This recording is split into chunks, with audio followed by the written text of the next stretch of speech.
ئێرە گەڕەکی تەحریری باکووری شاری مووسڵە. ئەو شوێنە دوا مۆڵگەی هێزی پێشمەرگەی کوردستانە. پێشمەرگە چەند سەد مەترێک لە هێزە چەکدارەکانی داعش دوورین لەو شوێنە. پێشمەرگەکان دەڵێن ڕۆژانە ڕوبەڕووبوونەوەی توند لە نێوان پێشمەرگە و داعش لەو شوێنە ڕوودەدات.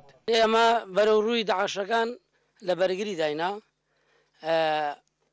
هێواران یان سبەینان بە بکێسی بە قەناس تەقە لێک دەکەین. ئێمە خەڵکمان خۆش دەوێت فەرق بە کەس ناکەین کورد و عەرەب و تورکمان و هەموو نەتەوەکان بە خەڵکی خۆمان دەزانین بۆ ئێوە دەکەین کە ئەوان تووشی زەرەر نەبن.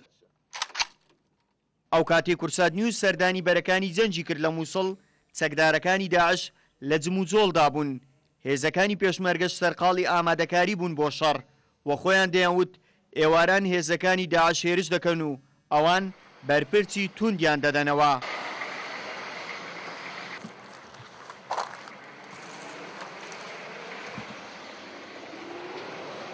چەکدارەکانی داعش ڕۆژانە خۆیان تاقی دەکەنەوە لەگەر ئێمە کە سەیرە ڕوبەڕووبوونەوەکەی ئێمە دەکەن ئیتر دەگەڕێنەوە مۆڵگاکانی خۆیان و ناتوان بێنە پێش چکە سیر دەکەن ئەو هێزە ئێمە ئەو هێزەی عێراقی نییە کە لە بەریان ڕابکە و بترسێ ئیتر ناتوان بێنە پێش و دەگەڕێنەوە. ورەی پێشمەرگا زۆر بەرزە لە خوا بەزیاد بێ جار بەجار هێزەکانی داعش تەقەمان لێ دەکەن و ئێمەش تەقەیان لێ دەکەینەوە و هەر جم و زۆڵانە هەیە زیاتر نییە.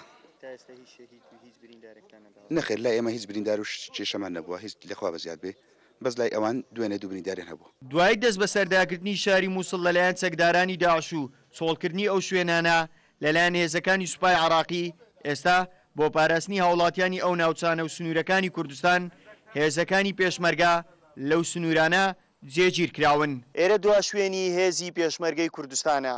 ئەوەی دواوەی من شاری مووسڵە. ئێمە ئێستا چەند سەد مەترێک لە هێزەکانی داعش دوورین. هێزەکانی پێشمەرگە ئاماژە بۆ دەکەن ڕۆژانە ڕوبەڕووبوونەوەیان لەو شوێنە لەگەڵ چەکدارانی داعشدا دەبێت. هاوکار عەبدوڕەحمان، کورسات نیوز، مووسڵ.